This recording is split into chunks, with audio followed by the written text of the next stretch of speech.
Nous sommes de retour avec notre lecture ensemble du livre des esprits, un livre écrit par Allan Kardec par les esprits.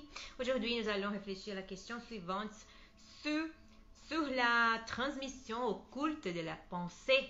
Question 419. D'où vient que la même idée, celle d'une découverte par exemple, se produit sur plusieurs points à la fois? Réponse.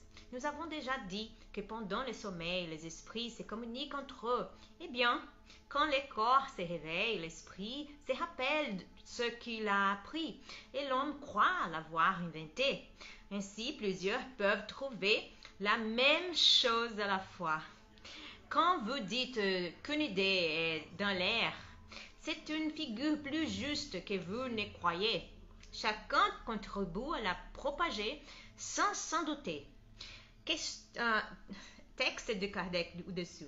Notre esprit révèle ainsi souvent lui-même à d'autres esprits et à notre insu que ce qui faisait l'objet de nos préoccupations pendant la veille.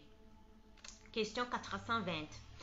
Les esprits peuvent-ils se communiquer si le corps est complètement éveillé? Réponse. L'esprit n'est pas enfermé dans le corps comme dans une boîte. Il rayonne tout alentour. C'est pourquoi il peut se communiquer à d'autres esprits, même dans l'état d'éveil, quoiqu'il le fasse plus difficilement. Question 421. D'où vient que deux personnes parfaitement éveillées ont souvent instantanément la même pensée? Réponse. Ce sont deux esprits sympathiques qui se communiquent et voient réciproquement leurs pensées, même quand le corps ne dort pas. Il y a un texte dessous de Kardec. Il y a entre les esprits qui se rencontrent une communication de pensées qui fait que deux personnes se voient et se comprennent sans avoir besoin de signes extérieurs du langage. On pourrait dire qu'elles se parlent le langage des esprits.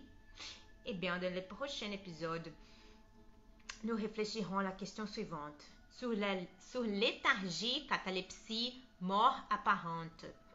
Question 422.